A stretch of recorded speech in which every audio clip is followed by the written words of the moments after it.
Good afternoon. Welcome to today's webinar event. My name is Joshua. I'm going to be your presenter today. It's 1 p.m. Eastern Time here. We're going to go ahead and get started. Our topic today is end-of-year procedure for Church Windows Payroll 2020-2021. There is a handout on today's event, so if you click on the little plus sign or arrow next to your handout option in the webinar control panel, you'll be able to either download or print that PDF document. It is also out on our New Year Prep and Help page on our website. And again, if you're not able to get it today or something, you can find it out on the website, New Year Prep and Help page, or you can, of course, contact us through support, and we'll be happy to point you to that document. A few things before we get started. Click the little red arrow on the sidebar of your webinar control panel. Minimizes that, gets it out of the way if you're on a single monitor setup, or drag it out to your second desktop if you've got a dual monitor setup. Again, just allows you to get a full visual effect of the presentation. We are recording today's event. The video will be out on our website here sometime within the next day or two. You can find one out there on these same processes. It was probably from a year or two ago. But honestly, folks, these processes have not changed in, well, forever, as far as I can recall, and I've been doing this a long, long time. If you have questions, please type those into the questions portion of the webinar control panel. I'll do my best to keep an eye on that, and I'll either try to address them during the presentation. If not, then I'll certainly be happy to stick around and answer those after the end of the webinar at the very end. If at any point you've seen what you came to see, then by all means, choose File, Exit, Leave Webinar. Thank you so much in advance for attending our webinar today. Please keep the questions on topic, meaning about our payroll end-of-year topic here, okay? I'm not equipped to answer questions about accounting or other portions of the software. There may be another video or document or webinar at some point that's better suited to answer your questions, okay? So we'll try to get through this within our 20-minute time frame. I think we probably will, but we might run a little bit long. So first of all, I want to apologize. We thought we would have a working copy of Payroll 2021 today. Our developers are still working on that. We don't have that ready to go, but I can walk you through the same processes using our Payroll 2020 SR5 version, which is our current version. Just our W-2s won't be updated. We won't actually have the state tax tables in the software for the new year, but all of the things that we can look at can be presented using the current version that we have. Just some of the stuff we normally have won't be in the program. I'm sorry. So let's talk about page 1 here so on the document on our handout here. So it talks about, in the very first topic there, it says, we will release the updated 2021 payroll version as soon as we have the tax tables for the new year. And when it's installed, which you should install as soon as you receive the update, go ahead and install it. Okay, that installs the 2021 tax tables. It also provides 2020 tax forms, such as the W-2 forms for 2020. Okay, and all of the prior history of payroll is retained. Okay. The second paragraph on there talks about installing the new Payroll 2020 update when you receive that is not the same as performing the end-of-year procedure. So installing the program for 2021, so when you've installed it and it shows version 2021 right here, you still have to go through the end-of-year procedure function to open the 2021 payroll year. Installing the update does not run that 2021 end-of-year procedure, 2020 end-of-year procedure, okay? So, as the two things points out, there needs to occur to perform the end-of-year procedure in payroll. Number 1, install the Church Windows Payroll update on your computer when you receive it, okay? So even if you receive that, say, next week, and you still got another payroll to run, go ahead and install the update, okay? Because you haven't run the end-of-year procedure that enables that new year's 2021 tax tables. It will still continue to have and use the 2020 tax tables until you run the end-of-year procedure, okay? And as it points out there below number 1 where it says network users, if you're installing the update for payroll and payroll is networked. You have to install it on all computers where payroll is installed and run. So you would do it on your server and your subsequent workstations if applicable. Okay. Number 2, and this may be just as important as step 1, okay, is if you're using Church Windows accounting, you must also have your 2021 accounting year set up and opened before you can complete the end of year for payroll 2020, okay? And we're going to see that here in just a minute. So detailed instructions on the accounting new year prep and help document are out on our website as well, okay? We also did a webinar on the accounting new year prep steps earlier this week, or last week, excuse me. I did that, and the video and the document are out on the website for that as well. You can go ahead and open your accounting new year for 2021 as well and not be finished with 2020, okay? So we're going to walk through the actual end-of-year procedure on payroll here momentarily on page 2 as it indicates. But as we like to point out in the reminder here at the bottom, it says, if you try to run the W-2s before installing the update, the form will still show 2019. Okay, so as we go through the W-2 process here later on in a few minutes, you're going to see that our W-2s are still going to show 2019 because we have not installed the Payroll 2021 update yet. Okay? Also, the important note there at the bottom of page 1 talks about how the 941 form for 2021 is still not even released by the IRS or the government yet, okay? So our installing of the Payroll 2021 installation version, when you receive that, will still not update the 941 form. We release a payroll update at the end of the first quarter every single year that, amongst other things, but most primarily, it updates the 941 form to the New Year's form. Can't release that too early, okay? Some folks are still filing that form into the new year, you know, first month in January, maybe even later in some cases, hopefully not. But we can't install the 2021 941 yet, 1, because it's not available yet, and 2, you have to be sure you're finished with the 2020 filings in the form before you can install and use the 2021, okay? So just make a note for yourself that there will be a patch that we'll release and send out, and it'll be available on our website at the end of March in 2021 for the 941 form, okay? All right, so let's talk about our actual, our end-of-year procedure, okay?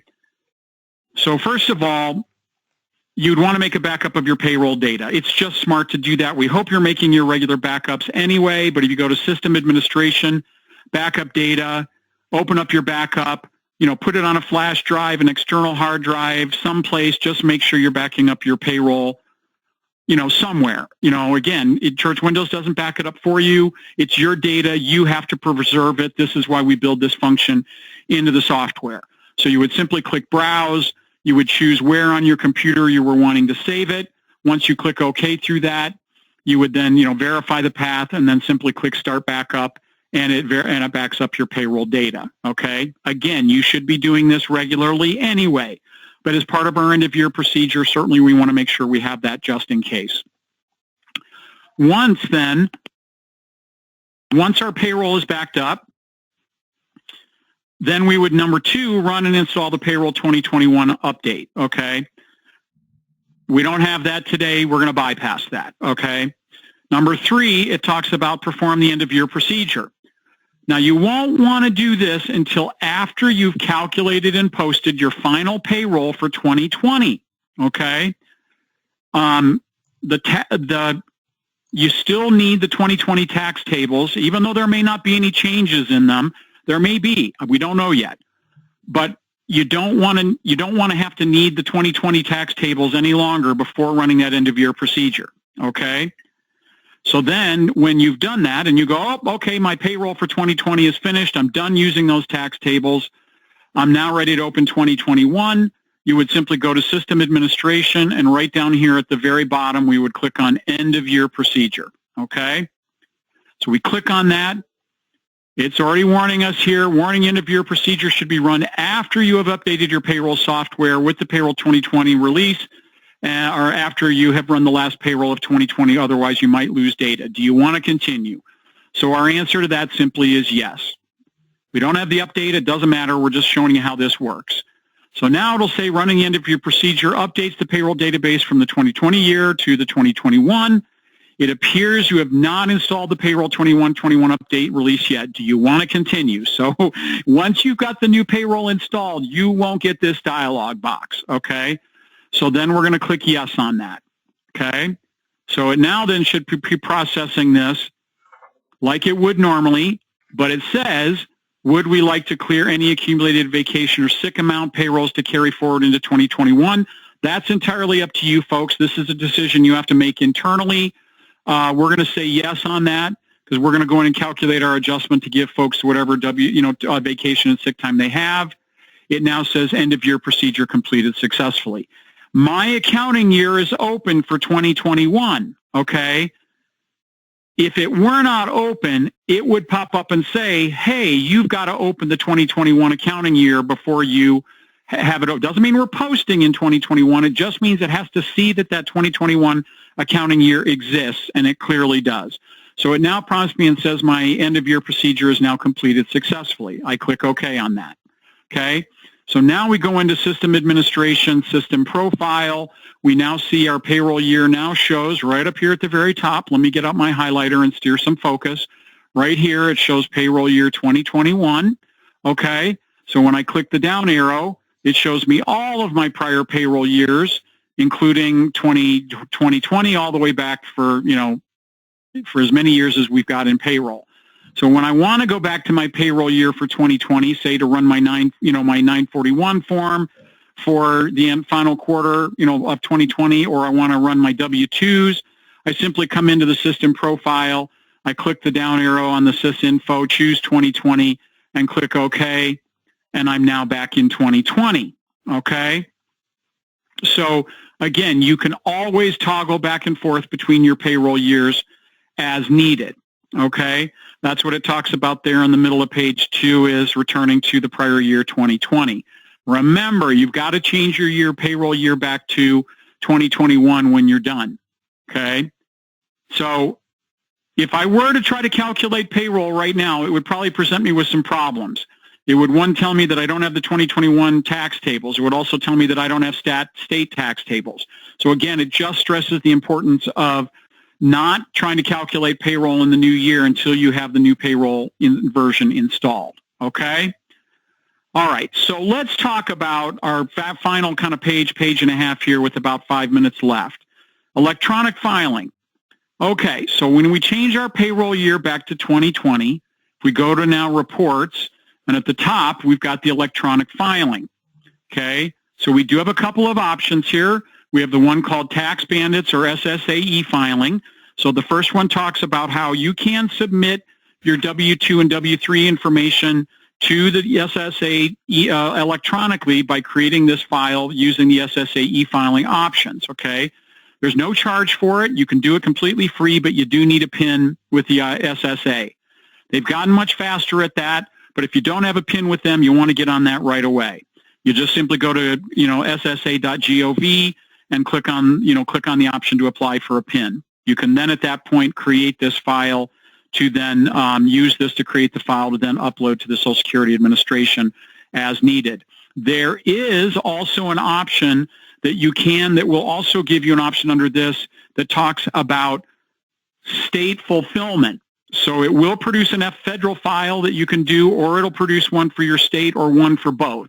Okay, so if your state also accepts an electronic filing option, you'll look at this Tax Bandits or SSAE filing option to submit the file for your state as well. Okay, Tax Bandits is a form filing service that we use, which is a very affordable way of being able to have them take care of the filings for you.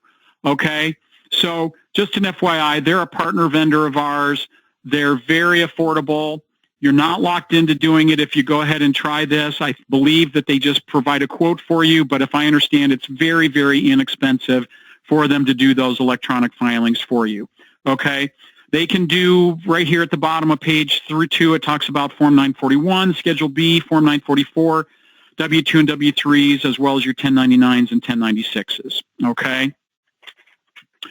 All right, and finally, with about 3 minutes left, let's talk about our W-2s, okay? Once I've completed my end of year or I've got my Payroll 2020 installed, then I've got my forms for 2020 for my W-2s. And you can do that by going to Reports, Tax Reports, W-2 Forms, okay? So when we now click on that, it now opens up. That's the same window, folks. This does not change. One, it's listing all of the employees that it wants to produce a 1099 for 2020. I can, check and uncheck names or boxes, but everybody in this list is going to be pretty much everybody I want. These are all my employees. I simply go to Next. It then now asks me on page 2 about which W-2 type do I want to print. Okay, well, a file copy is just a working copy for me. Okay, when you're actually ready to print the forms to be submitted or distributed or sent to your employees, you'll choose government copy. And from here now, you're presented with the 4 different, excuse me, folks, 4 different document styles that are available to you that our payroll software supports. Standard IRS format, no lines, that's a form you need to order from the IRS directly, okay? The 4-Up is one that you can also, I think, purchase from the IRS or get from your local office supply store. Or the one that most commonly is used is our black and white copy that when we choose that, now can allow us to print our different copy types A, B, C, D, 1 and 2, that can now be printed to plain paper on any laser or copier printer, okay? So you don't need to purchase the forms either standard order or order the standard IRS or 4-Up forms if you choose black and white, provided you have a laser or a copier printer, okay? It's literally as simple as choosing it, choosing the appropriate copy, printing, clicking Next, and sending that to your printer, okay? But now notice, again, I want to point out, again, because we don't have the new version installed, it shows our W-2 version 2019. When I install 2021, that'll show the 2020 form, okay? So just be aware. So when we go back, if you do have the standard IRS form or the 4-Up, you would choose that, go to Next, and notice here it just fills in the boxes. Okay, that's all it does, nothing more. Okay, the form that you're ordering or purchasing, whether it's the standard IRS or the 4-Up, they're all pre-printed with the nice form on it. All Church Windows needs to do is to print the information in the respective boxes. Okay, so if we now go back and we choose 4-Up, it's essentially a similar type printing function, but it's again got the one where you've got the the 4 W-2s in each of the corners essentially that are perforated, and you can tear those and keep your copy or what have you and distribute the ones as needed to the various taxing authorities. Okay. At the bottom of page 3 there, it talks about if you use the black and white forms, you must give each employee a copy of the instructions. That's copy C. Okay, so that includes their copy and the instructions right here under black and white where it says copy C for the employee. Okay, and finally at the very bottom here, it talks about 1099s must be printed on standard IRS 1099 forms with ink, with I think that's with forms with the red ink. I think that's what that's meant to say. Albeit there's a new 1099 that's being added this year, the 1099 NEC. We're going to be installing that as part of the payroll update when that's released here in another week or two, or released to you. Okay? All right. So that is our topic for the day.